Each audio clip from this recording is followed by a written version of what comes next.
അബ്ദുല്ലാഹിബ്നു മസ്ഊദ് റളിയല്ലാഹു അൻഹുവിന്റെ അരികിലൂടെ ഒരു ജനാസ കൊണ്ടുപോയി.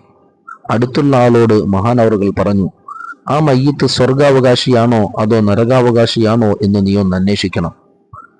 അദ്ദേഹം ചോദിച്ചു, എങ്ങനെയാണ് ആ മരണപ്പെട്ട വ്യക്തി സ്വർഗാവകാശിയാണ് അല്ലെങ്കിൽ നരകാവകാശിയാണ് എന്ന് മനസ്സിലാവുക?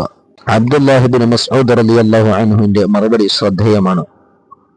ആ മരണപ്പെട്ട വ്യക്തിയെപ്പറ്റി ജനങ്ങൾ എന്തു പറയുന്നു എന്ന് നോക്കുക. കാരണം ഭൂമിയിലെ അള്ളാഹുവിന്റെ സാക്ഷികളാണ് ജനങ്ങൾ അദ്ദേഹത്തെക്കുറിച്ച് നല്ലതാണ് പറയുന്നതെങ്കിൽ അദ്ദേഹം സ്വർഗാവകാശിയും, മോശമാണ് പറയുന്നതെങ്കിൽ അദ്ദേഹം നരകാവകാശിയുമാകാനാണ് സാധ്യത.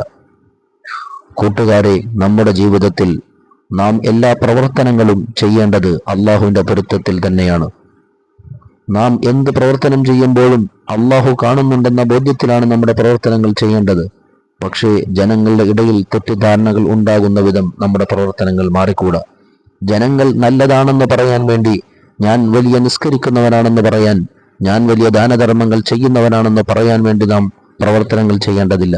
മറിച്ച് അള്ളാഹുവിന്റെ തൃപ്തിയിലായി, അവന്റെ പൊരുത്തത്തിലായി നാം നമ്മുടെ പ്രവർത്തനങ്ങൾ മാറ്റുമ്പോൾ സ്വാഭാവികമായി ജനങ്ങളുടെ മനസ്സിൽ നമ്മെക്കുറിച്ച് നല്ല ധാരണകൾ ഉണ്ടാകും, നല്ല സൽധാരണകൾ ഉണ്ടാകും. ആ ധാരണകൾ പരസ്പരം മുഅ്മിനീങ്ങൾ ആ മനുഷ്യനെ കുറിച്ച് അവൻ നല്ലവനാണ് എന്ന് പറയുമ്പോൾ അള്ളാഹുവിന്റെ അടുക്കൽ നമ്മൾ സ്വീകാര്യമുള്ളവരാകും. നിഷ്കളങ്കമായി റബ്ബിന്റെ മുമ്പിൽ നാം എന്ത് പ്രവർത്തനം ചെയ്താലും അള്ളാഹു ഒരിക്കലും അത് തട്ടിക്കളയുകയില്ല.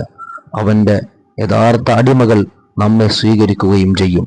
അള്ളാഹു നമ്മുടെ പ്രവർത്തനങ്ങൾ അവന്റെ പൊരുത്തത്തിലായി, അവന്റെ ത്വാഅത്തിലായി, ദീർഘായുസ്സുള്ള പ്രവർത്തനങ്ങളിലായി കഴിയാൻ അള്ളാഹു തൗഫീഖ് നൽകട്ടെ.